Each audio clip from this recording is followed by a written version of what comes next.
Salutations distingués les gens, est-ce que vous avez fait The Last of Us 2 ? Si vous ne l'avez pas fait, je vous recommande intensément de le faire, parce qu'il est excellent.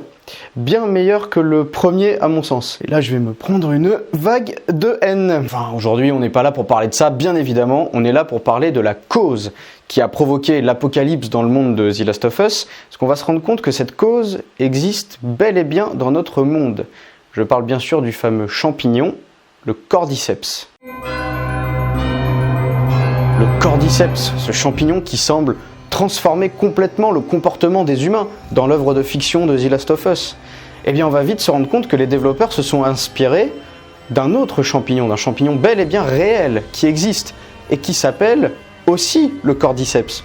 C'est là où on va se rendre compte à quel point ils sont similaires. La principale différence entre les deux champignons, le fictif et le réel, c'est que le cordyceps réel s'attaque uniquement aux insectes et donc pas aux humains. Et on va étudier un peu son processus. Dans cette vidéo, nous allons prendre l'exemple de la fourmi. Le cordyceps, ce champignon parasite, libère ses spores qui viennent se déposer sur l'insecte.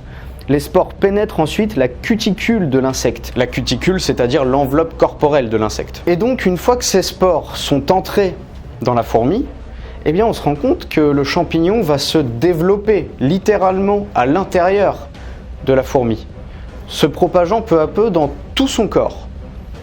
Et c'est là qu'il va se passer des choses assez étonnantes. C'est que la fourmi va sembler comme possédée, contrôlée par le champignon lui-même. En effet, la fourmi va commencer par avoir des comportements étonnants, étranges, complètement incohérents. Surtout pour une fourmi, qui est quand même un animal très ordonné.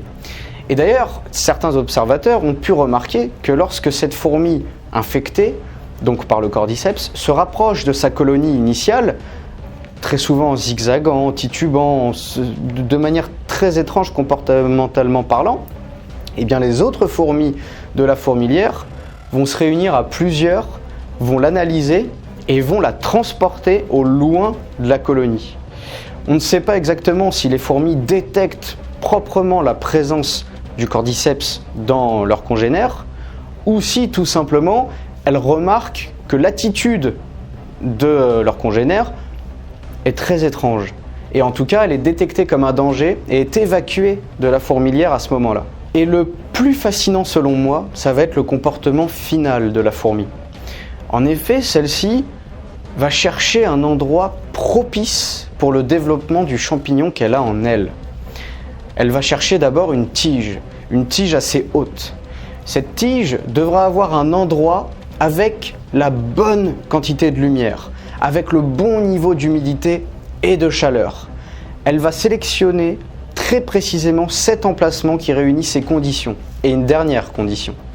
La dernière condition est que cette tige doit être à proximité d'une colonie de fourmis. Et en réunissant tous ces éléments, c'est-à-dire chaleur, lumière, humidité et hauteur, la fourmi va cibler l'endroit idéal de la tige sur laquelle elle va pouvoir se placer pour laisser développer son champignon. Elle va donc grimper au sommet de la tige, ou en tout cas à bonne hauteur et à l'emplacement précis qui convient le mieux au développement du champignon. Elle va grimper à ce niveau de la tige, et puis à l'aide de ses mandibules, elle va mordre profondément dans la tige, de manière à ce qu'elle soit coincée, scotchée par ses propres mandibules dans la tige. Et là, elle va tout simplement attendre de mourir. Et une fois morte, le temps va passer. Et comme on peut le voir ici, le champignon va peu à peu sortir de la fourmi. Il va alors naître un nouveau cordyceps qui va se mettre à répandre de nouveaux spores qui vont aller pénétrer de nouvelles fourmis qui se trouvent dans la colonie avoisinante. Ce qui est fascinant, c'est que le champignon semble réellement prendre le contrôle total de la fourmi dans laquelle il se trouve. Et encore aujourd'hui, il n'y a pas un consensus total parmi les chercheurs. Comment est-ce que ce phénomène s'explique concrètement ? Il n'y a pas encore une réponse universelle.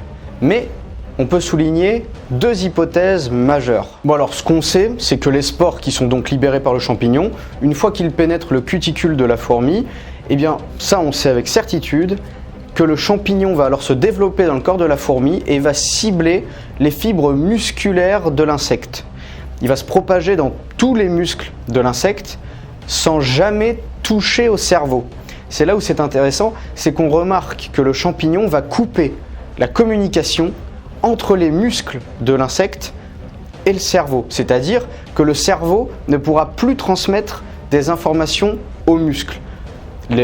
Finalement, le centre de commande est isolé de la mécanique. C'est là où les deux hypothèses interviennent. La première, le champignon contrôlerait, à proprement parler, les muscles de la fourmi, puisque le cerveau de la fourmi ne peut plus envoyer d'informations. Eh bien, le champignon qui, lui, est complètement entrelacé dans ses muscles, va pouvoir complètement la contrôler comme une machine, et la fourmi, gardant son esprit intact, mais passif face à la situation dans laquelle elle se retrouve. C'est-à-dire où elle va se retrouver contrôlée par un corps étranger, y assister parfaitement, mais ne strictement rien pouvoir y faire, puisque la seule chose qui va lui rester, c'est son cerveau. Mais tout le reste de son corps ne lui appartient plus. Ça, c'est la première hypothèse. Ou bien, et c'est là qu'intervient la deuxième hypothèse, bien que le champignon soit entremêlé dans les muscles de la fourmi et qu'il coupe l'accès au cerveau, eh bien le champignon va malgré tout créer des réactions chimiques qui, elles, vont envoyer chimiquement des messages au cerveau de la fourmi, lui commandant des actions précises. Vous savez maintenant à peu près le comportement global du cordyceps, bien qu'il reste un immense mystère encore aujourd'hui dans son fonctionnement précis. Bien sûr, ce qu'il est à noter, c'est qu'il existe plusieurs espèces de cordyceps. Il n'y en a pas qu'un, j'ai pris ici un exemple, tout comme l'exemple de la fourmi. Il faut savoir qu'une des fourmis les plus touchées par le cordyceps, c'est la Paraponera. Vous la connaissez sûrement sous le nom de fourmi balle de fusil. Elle porte ce surnom en raison de sa piqûre extrêmement douloureuse, souvent comparée à la sensation de recevoir un coup de fusil pendant plusieurs heures, parfois jusqu'à 12 heures, accompagnée bien sûr de spasmes et irradiant le membre. Elle possède par ailleurs une des piqûres les plus douloureuses parmi tous les insectes. Ce que je trouve de particulièrement surprenant avec ce champignon, c'est la précision des actions qu'il ordonne à la fourmi contre le gré de la fourmi.